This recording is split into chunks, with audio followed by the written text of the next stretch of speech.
All right, let's dive in. We're going to crack open an ancient design for, well, an ideal world. It's a blueprint that has literally shaped civilizations for thousands of years. And it all boils down to one incredibly powerful idea. So let me ask you this. Forget about all the big political revolutions or some new tech fix for a second. What if the real secret to building a better world wasn't about changing laws or governments, but about changing, well, ourselves? It sounds pretty modern, but this idea is ancient. Over 2,000 years ago, Confucius and his followers laid out this exact plan, and it's a really surprising bottom-up approach to creating social harmony. It begins in the one place most of our modern solutions tend to ignore, right here, inside each of us. Okay, so the whole philosophy kind of unfolds in these 4 expanding circles of influence. Think of it like a journey that spirals outward. It starts with our own minds and hearts, then moves to our families, then to how we govern, and finally, it reaches the whole world. So let's start at the very center, the beginning of it all. Right? It all begins right here. The absolute first principle of this whole system is that before you can even hope to change the world, you have to work on yourself. Everything, and I mean everything else, is built on this one foundation, your own moral development. So, what's the goal? The first goal is to become what's called a Junzi. Now, you might see this translated as gentleman or superior person, but really it's about becoming a moral role model.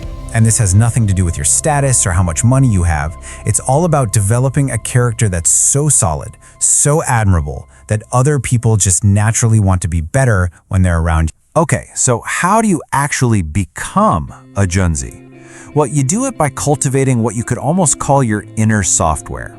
This is a concept called Ren. Think of Ren as your core programming for benevolence, for empathy, for genuinely caring about other people. In this way of thinking, that feeling of loving others is what makes us human in the first place. And there's actually a really simple diagnostic test for this software. You've probably heard it before. This is the Confucian version of the Golden Rule, and it was written down centuries before it showed up in other traditions. It's just this: can you put yourself in someone else's shoes? If you can live by that, well, your Ren is working just fine. All right, so once you're working on yourself, you're ready to move to that next expanding circle, the family. Now, in this philosophy, the family isn't just, a private little home. It's the main laboratory. It's the training ground where you practice and test all that inner virtue out in the real world. And the absolute cornerstone of this family lab is a concept called Xiao, or filial piety. And look, this is way more than just obey your parents when you're a kid. It's this deep, lifelong duty of reverence and care, and it even extends to remembering them through rituals after they're gone. What this does is create a really powerful structure for the home. You have Xiao, which creates a kind of vertical harmony between the generations, right? But then you also have something called Di, which is respect for your older siblings. And that creates horizontal harmony. Together, they make this stable grid of respect that holds the whole family unit together. And this is the moment where the whole blueprint really starts to scale up. The idea is that the family is a perfect miniature version of the state.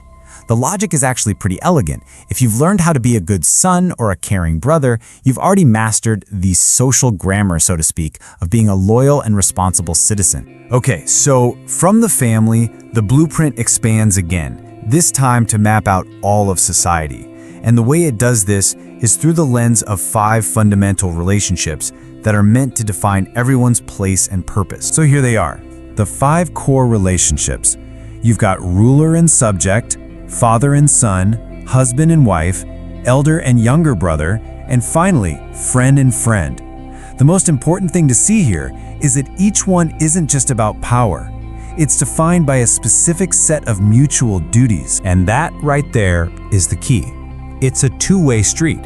A ruler has to be benevolent for a subject to be loyal. A father has to be kind for a son to be filial. This was never designed to be a system of one-way domination. It's a web of mutual, reciprocal obligation. Okay, so let's recap. We've got virtuous people, we have stable families, and we have these clear social roles. But how do you get it all to work, to run smoothly? Well, you need a social operating system. And that operating system is called Li. If Ren, that inner empathy, is the software, then Li is the user interface. It's the external code of conduct, and it covers everything, from huge state ceremonies down to simple daily etiquette. It gives everyone a shared social language to express their inner goodness in a way that creates harmony. Now, working hand in hand with Li is this other principle called Zhengming, which literally means getting the names right. I know, it sounds a little abstract, but it's super practical. It just means that words have to match reality. If your title is ruler, you better act like a real, benevolent ruler, because when people fail to live up to the names of their roles, that's when society starts to fall into chaos. And all of this leads to the ultimate political goal, a state that's governed by moral virtue, not by raw force. The image they used is that a truly good leader's influence is like the North Star. It's just there. It's constant. It's guiding. It doesn't bark orders, but all the other stars naturally arrange themselves around it. People follow not because they're scared, but because they are genuinely inspired. I mean, you have to admit, it's a powerful and really coherent vision. But it's also thousands of years old. So the big question is, how does this ancient blueprint for harmony stack up against the realities of the 21st century? And this is really where the ancient blueprint kind of collides with our modern world.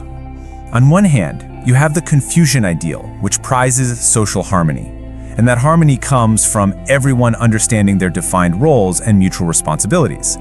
But on the other hand, so much of the modern world champions the exact opposite, right? Individual freedom, the right to choose our own path, to not be bound by tradition. Look, there's no easy answer here. And honestly, that's what makes this whole thing so fascinating. Each of these ideals offers something the other one kind of lacks. And so it leaves us with a big question, one to really think about. In our modern pursuit of individual freedom, what, if anything, might we have lost from this ancient ideal of collective harmony? What parts of that focus on duty, on relationships, and on our responsibilities to each other might be worth remembering, or maybe even rediscovering?